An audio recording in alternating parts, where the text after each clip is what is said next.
qu'à un moment donné, vous deveniez des cadeaux. Voilà. D'ailleurs, les gens n'aiment que les cadeaux. Vous allez voir des gens en lui disant « Est-ce que tu peux me prêter un peu d'argent ?» Il va vous dire non. Mais si vous lui faites un cadeau, et à chaque fois que vous ferez des cadeaux, je vous dis, c'est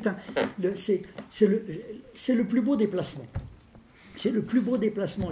Moi, j'ai 75 ans, d'expérience et j'ai toujours été récompensé quand je faisais des cadeaux. Quand j'ai fait mes premiers films, ils en avaient rien à foutre que je fasse un film, les gens. Mais si je les fais rire et pleurer, d'un seul coup, ils viennent vers vous. Vous leur avez fait le cadeau de les rendre heureux. À chaque fois que vous rendrez des gens heureux, vous aurez un retour. Que ce soit dans la rue, devant une caméra ou sur une scène de théâtre. C'est formidable, parce que la générosité est un placement extraordinaire. Vous voyez, moi, je l'ai vérifié, donc Et puis, comme je radote avec ça, mais c'est tellement une certitude. La seule certitude que j'ai, c'est que les choses ne se passent jamais comme on les a imaginées. Jamais, jamais, jamais. Dans tous les domaines, privés, professionnels, les choses ne se passent jamais comme on les avait imaginées. Si c'est un petit peu plus que ce que vous aviez imaginé, c'est le début du bonheur. Et si c'est un petit peu moins, c'est le début des emmerdes. Voilà. Donc vous êtes responsable de votre bonheur et de vos emmerdes. Parce que si vous rêvez trop haut, vous aurez beaucoup de mal à être heureux. C'est pour ça que les prétentieux n'ont aucune chance. Et que la modestie a toutes les chances. Les plus grands acteurs du monde sont des gens timides. Si on est timide, c'est le premier commandement d'un acteur. Est-ce que tu es timide? Oui. Non. Alors fais ce métier. Et si on n'est pas timide, on ne peut pas faire ce métier. C'est le triomphe de la timidité. C'est comment combattre la timidité. À un moment donné, les plus grands acteurs avec qui j'ai travaillé étaient des grands timides. Que ce soit Girardot, Lino Ventura, qui avait l'air costaud, ou Brel. Oui, parce que quand on écoute Ventura, sur les interviews que j'avais vues avec François Chalin, en l'occurrence, ça m'avait frappé.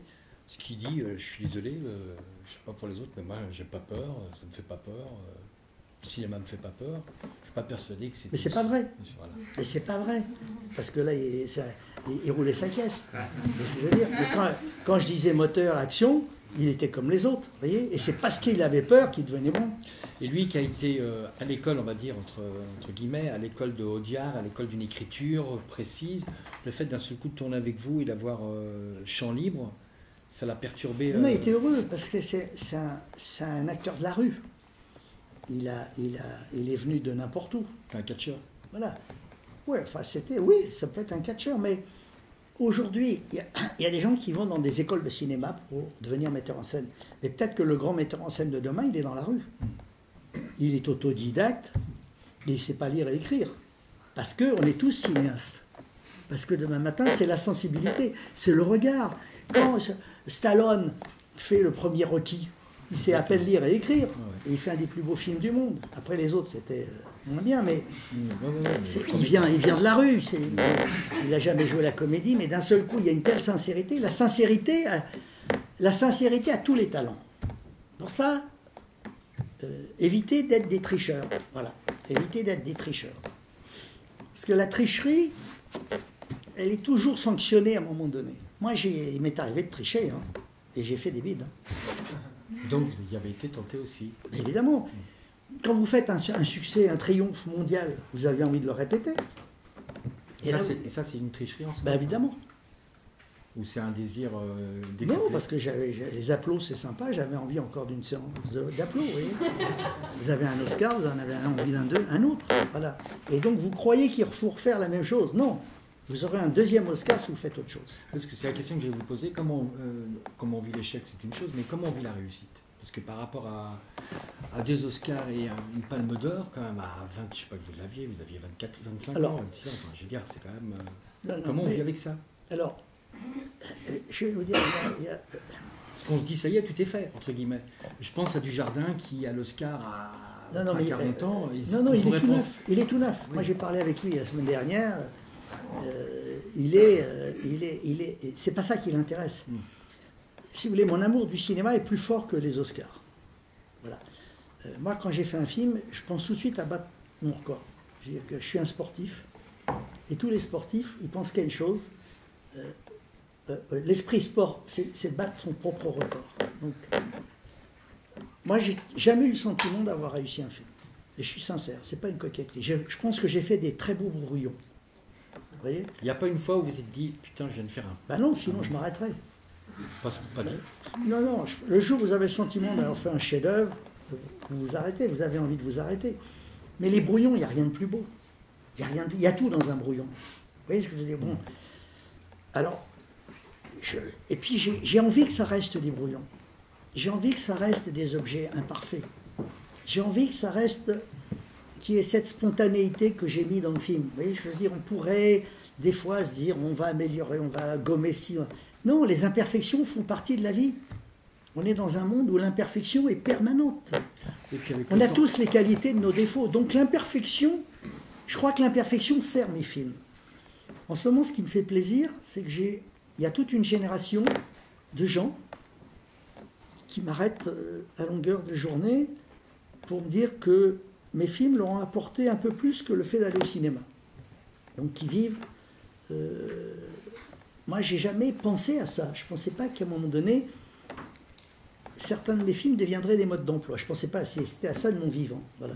Et en ce moment, c'est un phénomène que je suis en train de ressentir. Alors, quand j'ai fait Un homme et une femme, j'avais plein de gens qui m'écrivaient en me disant « Grâce à vous, j'ai retrouvé mon mari, on s'est réconciliés. » Après, quand je fais Vivre pour vivre, ah, grâce à vous, j'ai eu le courage de divorcer. Bon. Voilà. Et d'un seul coup, La Belle Histoire, quand j'ai fait La Belle Histoire, j'étais un jour à Los Angeles, je faisais aussi une masterclass comme ça, et il y a une femme qui a levé la main qui m'a dit « Écoutez, vous m'avez sauvé la vie.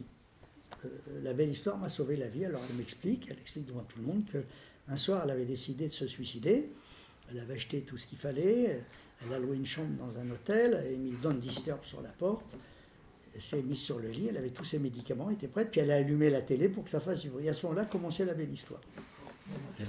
Elle a regardé La Belle Histoire, et elle a dit « J'ai jeté tous les médicaments. » Voilà. Donc il ne faut surtout pas penser à l'inverse. C'est-à-dire tous ceux qui auraient pu voir un film et qui se disent putain ça me donne envie de mourir, je vais jeter mais, c'est le hasard. oui, mais par exemple, tu vois, cette année, le film d'Anneke est un chef-d'œuvre. Hein, allez le voir, hein, Amour. C'est un film magnifique. C'est un film qui vous donne envie de mourir, qui pourrait vous donner envie de mourir. Eh bien non. Parce qu'il va tellement au bout du bout que vous franchissez le mur. Vous voyez, je veux dire, qui fait qu'à un moment donné, vous basculez de l'autre côté et que... Il y a le film de Stéphane Brisé aussi, Quelques heures de printemps, qui est un chef-d'œuvre pur, qui sont les deux plus beaux films de l'année, qui sont deux films qui parlent de la mort, et c'est les films qui parlent le mieux de la vie. Vous voyez, encore une fois, il n'y a pas de... on ne sait pas où ça commence. Vous avez l'impression qu'il y a une espèce de dominante, un thème qui, on pourrait dire qui revient de l'enfance, etc., quelque chose qui revient perpétuellement dans votre cinéma, comme un thème qui persiste jusqu'à ce que le problème soit réglé. C'est une question... puisque je reprends à peu près tous mes thèmes, je les reprends en permanence. Mais c'est bien de radoter. Parce que si vous radotez, ça veut dire que vous êtes de plus en plus sûr de ce que vous dites. Donc il y a des choses dont je suis de plus en plus sûr, donc je radote. Et il y a des phrases qui reviennent dans tous mes films. Par exemple, il y a une phrase qui revient régulièrement, « Les plus belles années d'une vie sont celles qu'on n'a pas encore vécues ». Je l'ai mis dans au moins 10 films. Et personne ne s'en aperçoit, mais je me dis, tant qu'ils n'ont pas compris ça, je vais le redire. C'est comme la scène de l'évadé aussi. Voilà, exactement. D'où vient le nom de cet évadé? Alors, c'était... Parce que dans le roman de Gare... Oui, dans le roman de Gare, dans La Moi avec des cygnes. C'était Robert Blum aussi. Voilà, aussi. Voilà. C'est le même nom. Voilà. Alors, c'était le nom d'un... Dans les années 50, c'était le nom d'un voyou qui était recherché. Je trouvais que ça sonnait bien. Donc c'est un vrai. Oui, c'est un vrai. Pas une fiction, là. Voilà, et donc je l'ai repris après. Donc, quand je dis je prends Robert Blum, je sais que j'ai affaire à un voyou. Et j'ai des Pirou fous. Enfin, c'est pas... Ça, c'est trop connu, mais... Voilà.